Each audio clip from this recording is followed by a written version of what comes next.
Told by civil liberties geeks how important it is. They remember how their privacy was invaded, almost at whim, by a regime that regarded everybody's private life as the state's property. A regime that enlisted as much as 15% of the country's population as informants who spied on their neighbours, their work colleagues, their friends and even their families. Fathers informing on daughters, sons on mothers, wives on husbands. Imagine what that does to a society, that everybody you ever meet is a potential spy, always looking over your shoulder, watching what you say, being mindful, always, of what you are doing and with whom and what it looks like. Avoiding topics of discussion, never saying what you really feel, never making a political joke. That is the real cancer of mass surveillance. It puts a population on edge and unnerves them. Should I say that? Could that be misinterpreted? Should I go there? If I do go, should I go with them? Should I even laugh at that joke? We in the UK have never had that, although Americans had a little taste of it during the McCarthy era. But in a total surveillance society, that is what will inevitably happen. The acceptable range of people's behaviour will be narrowed, then narrowed again, and then again. Any behaviour or even opinions outside of the mainstream can and will be investigated as soon as they are expressed. Why? Because now our security services have the ability to know our opinions as soon as they are expressed. Before that even, as we know that they tap into the cables between sources. The essential nature of security services hasn't changed though. Do not imagine that they are any nosier than they ever were. It's the technology has changed, not them. The reason is that they now spy on us so extensively is merely because they can, not because they're allowed to, or because the threat is greater. If the so-called terrorist threat vanished tomorrow, they would still do it. Because they can, because it's easy, because as it is so easy, there is no point in not doing it. If your job was to collect information, why would you not collect as much as you possibly could? But this is why the founding fathers of the United States were so wise. They knew this. They knew that power cannot be trusted. They knew that abuses will happen if there are no safeguards. And so they drafted the Constitution. And then they realised there were loopholes. So they closed them, locking future administrations within the straitjacket of the Bill of Rights. And the Bill of Rights has served the American people for more than 2 centuries. Until now, that is. Those founding fathers could never have imagined many things. But I will wager that one thing they would not have thought possible was that the Bill of Rights be abused so completely and so publicly, and that the American people did nothing. They would have never have imagined that senior figures like those directors and former directors of the NSA could trample all over the law, lie about it, be publicly exposed to have lied, and face no sanction at all. They could not have imagined that. And this is why I'm calling on all people, including Americans, to search deep inside themselves and find the real, true American that resides in all free people. And Americans in particular need to find their inner American, because if they can't, what hope is there for the rest of us? I'm not asking people to idol worship Americans as the only free-minded people on earth. I'm only using Americans as an example because by having the Bill of Rights, they have a tool so robustly wrought, so exquisitely crafted and fit for purpose to fight back in a way that many others, such as us in Britain, do not have. One of the things that I admire about many protests in America is that often the protesters show up with American flags, which is something that does not happen in Britain. As far as I can tell, what they are saying when they do that is, I don't like what is happening, and as we have a government of the people, as an American, I am claiming my small part in that government. My flag confers on me a legitimacy to be part of the process. In Britain, nobody protesting about government actions ever turns up carrying a Union Jack. And what I think that is saying is, I don't like what the state is doing to me, as I am not a part of the state. The state is bigger than me and apart from me. And that's a shame, because it highlights a fundamental difference between a British citizen's relationship to the state and an American's. Americans, I think, feel a much greater ownership of their government than the British people do. So that's another reason to find your inner American. Because regardless of whether you are British or American or French or German or Japanese or Brazilian, in all free societies, whether we have a perfectly drawn up constitution or not, we do actually own our own governments. We really do, and don't let anyone, anywhere, anytime, tell you any different.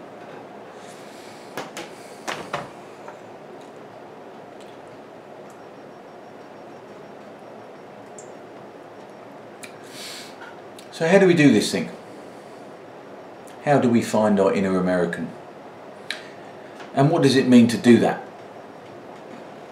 I have talked a lot about how wonderfully structured the American system is, but it is only special in that it was structured like that from the outset. Freedom and democracy also exist elsewhere, to be sure, but in older countries like Britain it's a far more messy affair, and therefore far easier for its natural inclination towards freedom to be undermined. France, having had a revolution that begat the Republic, is perhaps in a similarly strong position as the United States. Germany too, having had to start again after 1945, also has civic institutions to be reckoned with. But I really fear for Britain, partly as it's my home, but also because with the amount of mass surveillance that we have here, coupled to a parliamentary system with only vague notions of limits on the state's power, Britain is particularly vulnerable to a modern Orwellian form of fascism. And fascism is coming, and it will be here before it gets to North America or to mainland Europe. Once again, there is that warning, not just for America, but also for the older democracies of Europe and the newer ones around the world. I'll say it again, even though it breaks my heart to say it. Fascism is coming, and it will be coming to Britain first. So be warned, and take heed. So why do I think fascism is coming? First of all, I suppose I need to establish what I mean by fascism,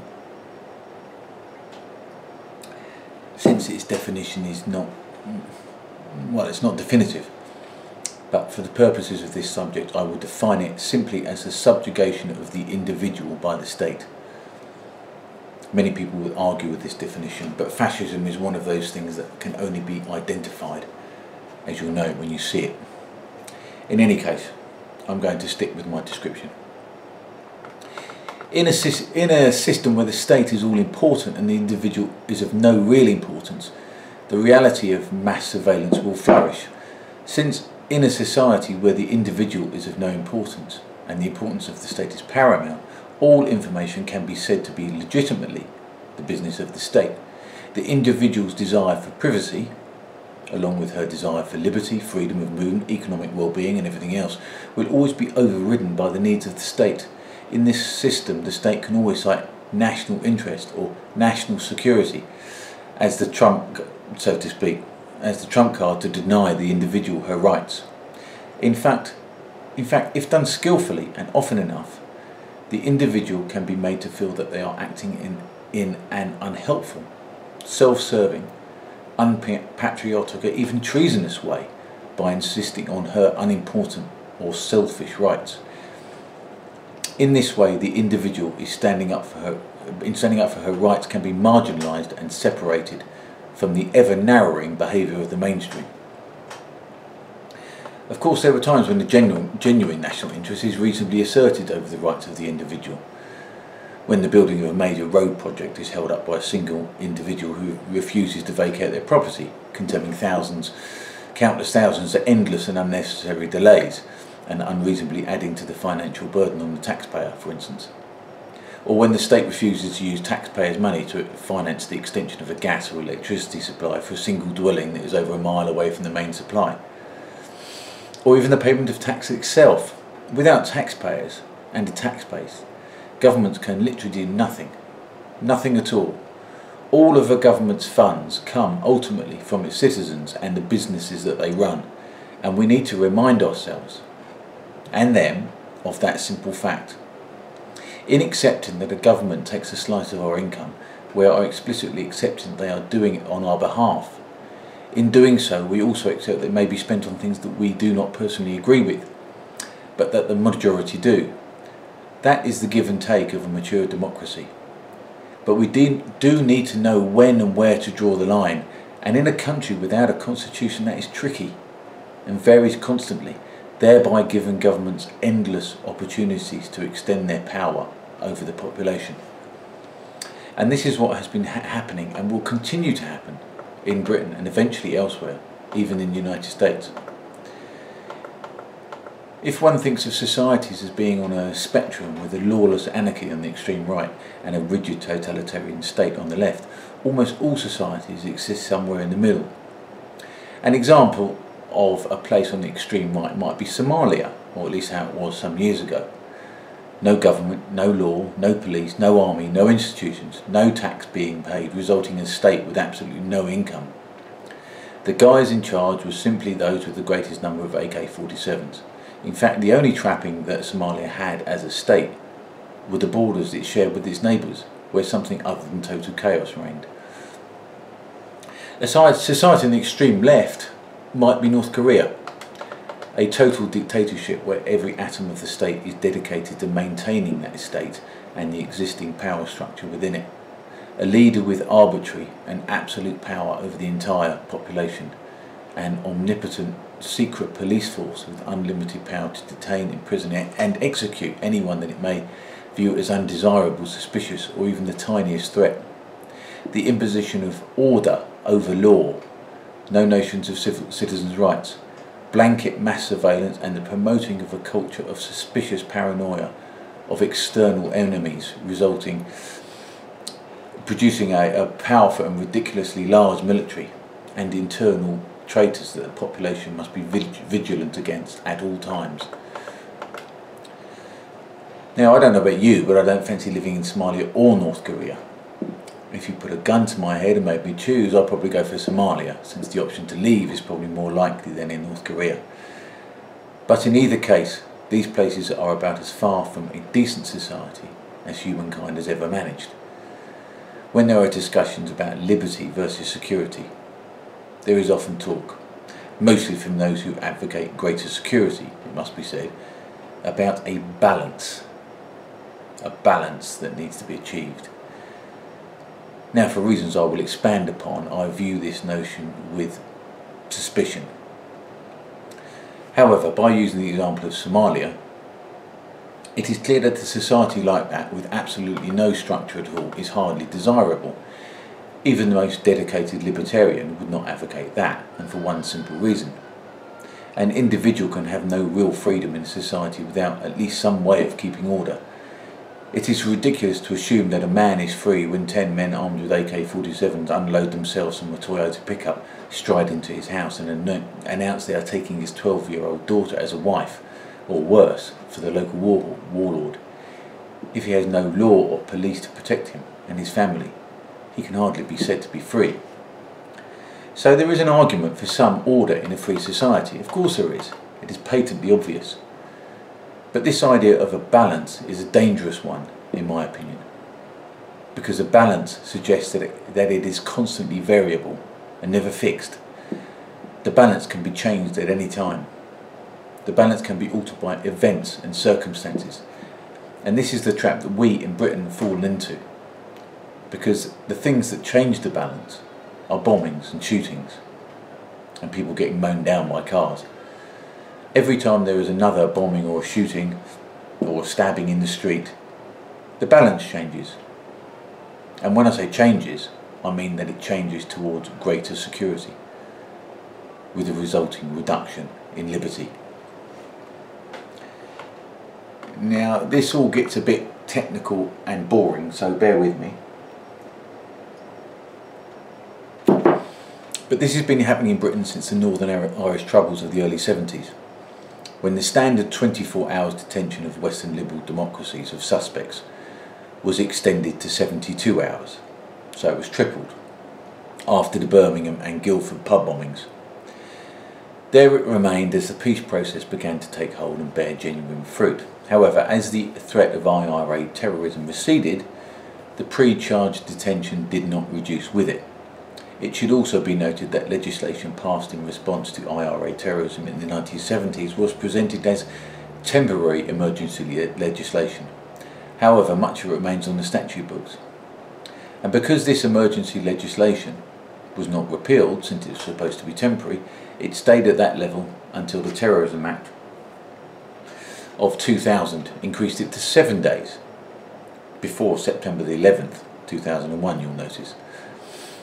Subsequent acts increased that level to 14 days in 2003, and after the London bombings in 2005, an attempt was made in 2006 to extend it to 90 days. This was defeated by the House of Lords, God love them, but it was still extended to 28 days. In 2008, another attempt was made to increase the detention time to 42 days, but it was again defeated by the House of Lords. The 28-day limit was renewed annually by Parliament every year until 2011, until it was allowed to expire. And that was resulting in perhaps the only time the liberty-security pendulum has ever swung the other way, back towards liberty. Allowing the law to expire therefore resulted in the limit coming back down to 14 days. So you can see that the liberty of the individual is always under pressure from the forces of security. And this is precisely what Thomas Jefferson meant when he declared that the price of liberty is eternal vigilance. He didn't just mean the obvious vigilance of the soldier under siege manning the ramparts against the external enemy. He also meant the invisible, insidious undermining of liberty from within. The more I hear about the far-sightedness of the founding fathers, the more astounded I am. I just don't know where these guys got their wisdom. So whenever anybody, and it's usually a politician, tells us there must be a balance between liberty and security, be afraid. Be very afraid. Be afraid because you are about to have another slice of your liberty taken from you. And you'll be told that it's for your own good, because your own good is greater security, right? But why is greater liberty not considered to be for your own good? Why is security better than liberty? Why? Is it better to be safe than free? Not in my book it isn't. Why is it that people seem so attracted, and they must be attracted by the idea, or else politicians wouldn't find it so easy to manipulate public opinion in this way, by the idea of greater safety, and so disdainful of notions of freedom and privacy? I think that it has something to do with the idea that with greater security there is the feeling that the state, the country, is strong. It is somehow reassuring, but it does assume that the state is acting for us, for the people against them. Now there is a picture I remember just after the London bombings that was taken in the feverish atmosphere of the time. Just a fortnight afterwards of the bombings, the security services found evidence of another plot and had cornered the potential perpetrators in a flat somewhere in the capital. The police had them surrounded and instructed them to come out onto the balcony, dressed only in their underwear.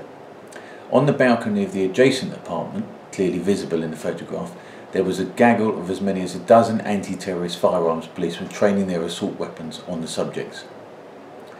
Now this photograph was on the front pages of all the national newspapers, and I have to say, to British eyes not used to such power, I have to admit it was in a way reassuring. But although it was, as I say, reassuring, there was something about it that troubled me. And what I think it was that it represented on a visceral level the power of the state. The power of the state in our protection, of course. And so long as the state will always exercise that power in the defence and service of the population, it is reassuring. But evidence and history tells us that this is naive at best. When seeing those men who planned to harm us, cornered in their underwear and obviously failing in their attempts, it did appeal to something to us. in Britain, and it wasn't a bad thing either, at least on one level. What was appealing about that image was that it was refuting the idea that our democracy, our gloriously free society, was weak. It wasn't, and all the world could see that it wasn't. Our free and compassionate society was shown to be strong. Of course it was strong. Look at all the firepower available to it. General Eisenhower said on the eve of D-Day, when questioned about the supposed strength of the enemy, "There is nothing so formidable than a determined democracy." Those intolerant Islamofascists thought that because we were free and compassionate, we were weak. Well, we showed them, didn't we? After all, it wasn't us caught quite literally with our pants down, was it? Sometimes I think that people think I'm some kind of anti-establishment figure or a lefty, when I'm nothing of the kind. I'm a patriot, and I'm pleased when Britain does well at things. I feel secure that we have a professional and relatively powerful military. Like many men, I'm still a boy at heart, and I still lap up all those old war films. I still love to see Spitfires and Hurricanes flying past on their way to an air show, and I marvel at the speed and power of one of our modern fighter planes. But whilst I'm proud of those things, the thing that I'm most proud of about this country is that it remains, despite everything, a free and peaceful society. So I have no problem with witnessing the power of the state, quite the opposite in fact. But I want it wielded in my protection, in the protection of my compatriots, to back up our allies, and in the defence of the powerless around the world. What I don't want is it being turned on me, and that is what is happening. And it's being turned on you too. So how is that? How is it being turned on me? Well, the first way it's being turned on me is by watching me. And why would they watch me? As I have said, they watch me because they can. Before CCTV, before the internet, before automatic number plate recognition, ANPR, before that, keeping tabs on me was a difficult, time-consuming process and resource-heavy, which is why they would never do it. I was not a threat, and I had nothing to raise any suspicion that I was any sort of threat. As a normal, everyday private citizen, I was allowed to go about my business unhindered and unmonitored. If I had done anything to raise any suspicion of any wrongdoing, I may have been put under surveillance by the police. If I was suspected of any serious crime, I may be watched by MI5. And that's the way it should be. The assumption was that, since I had done nothing to raise any suspicions, I was to be left alone to conduct my life as I saw fit as a free citizen.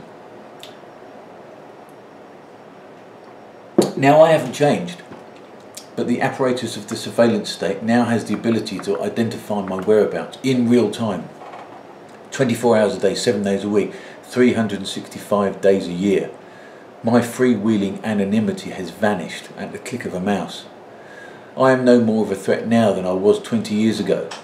But now someone I don't know, cannot see and cannot identify, can identify my location from either my car or my mobile phone.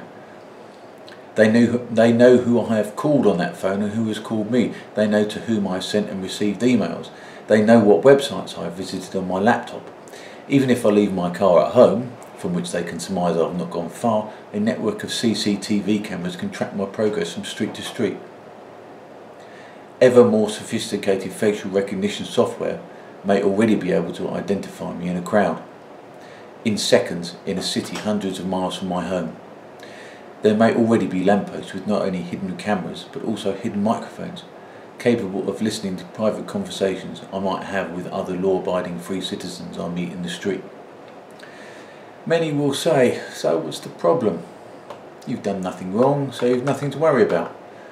They won't be interested in you. They're looking for terrorists. CCTV doesn't stop you from doing anything. Why are you so worried? Well, I'll start with the frivolous and the less serious. I'll start with what I'm not worried about per se, but what I object to nonetheless. Anonymity used to be a natural state of affairs for most people, either when they desired it or when they were just in transit. It was not something that most people really valued, but nonetheless it was a fact.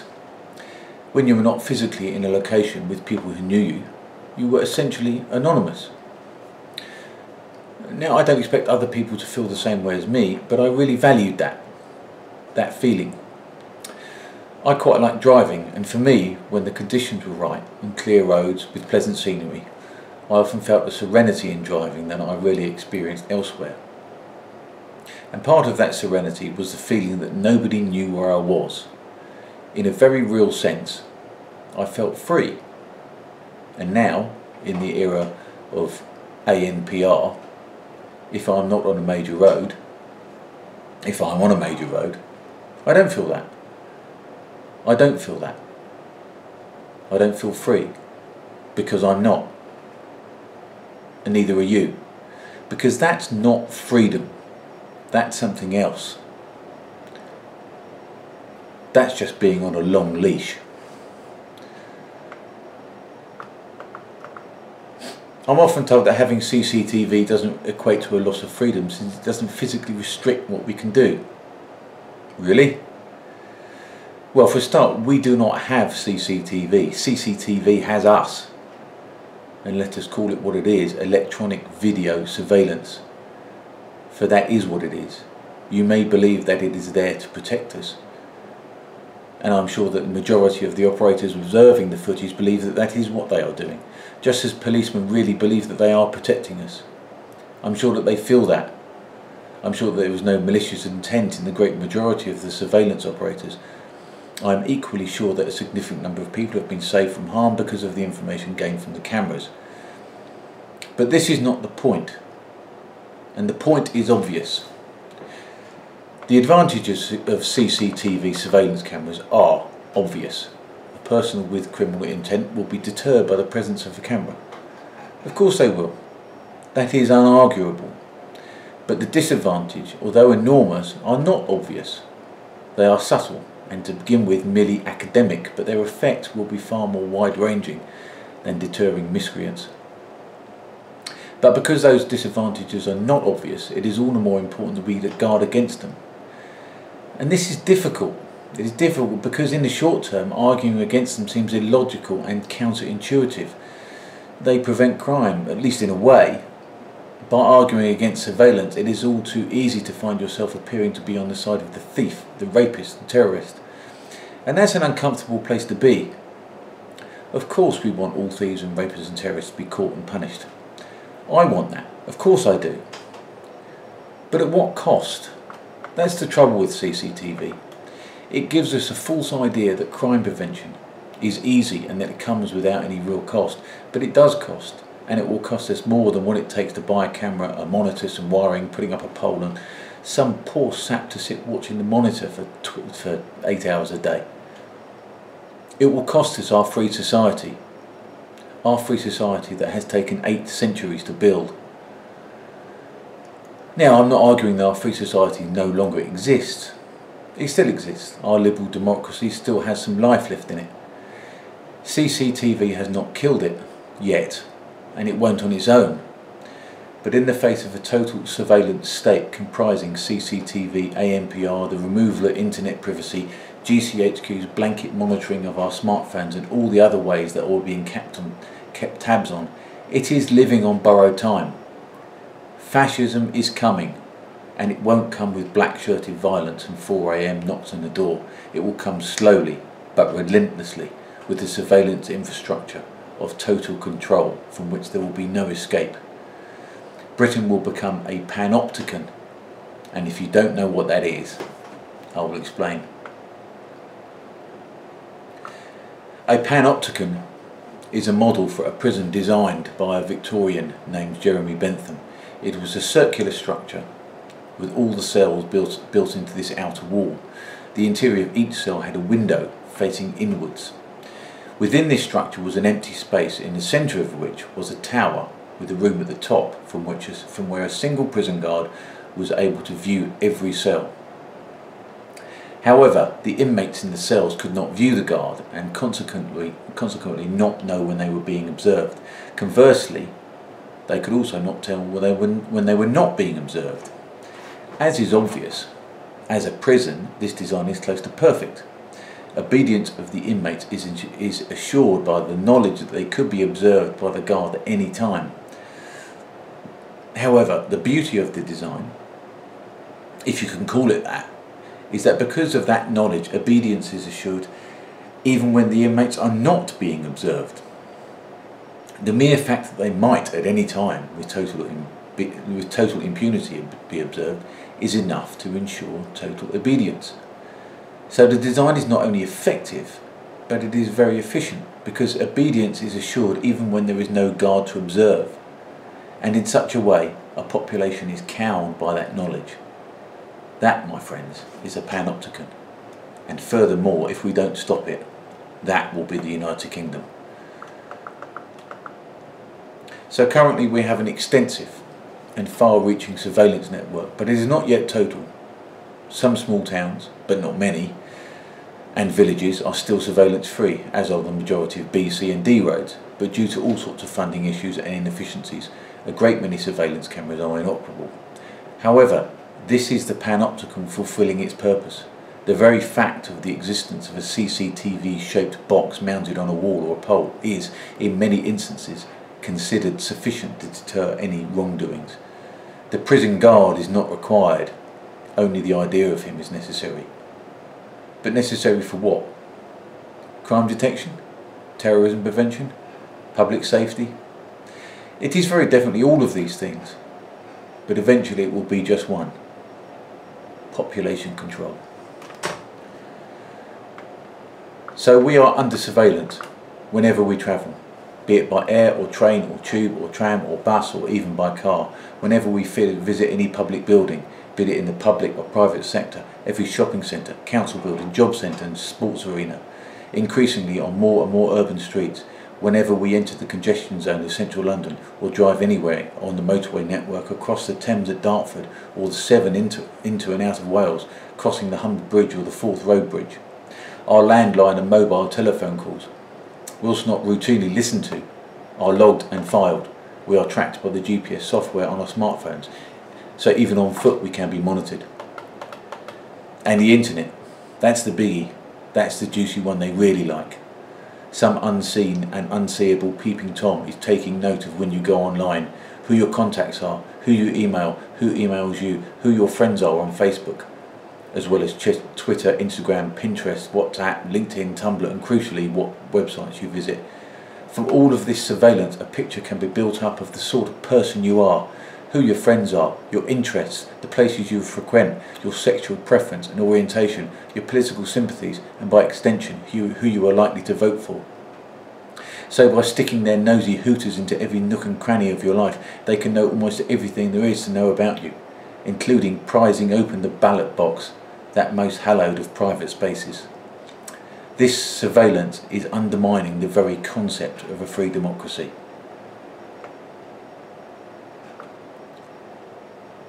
So where does it stop? How far will it go? How much surveillance is enough?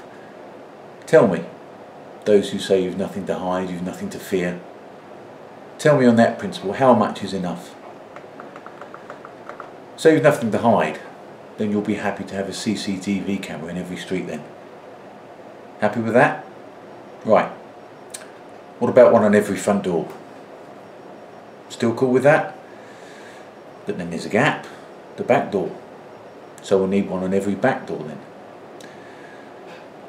But then of course we know that the majority of domestic abuse takes place in the home, right?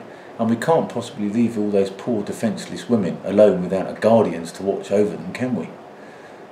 So we'll have cameras inside the home, right? After all, if you've nothing to hide. So now we have cameras in the living room and the kitchen and the other downstairs rooms. But wait, sexual abuse typically takes place in the bedroom, doesn't it? Maybe we should have one there. And what about the paedophile who uses the excuse of bathing his or her child? Or that there have been instances of terrorists mixing up chemicals in the bath, because everywhere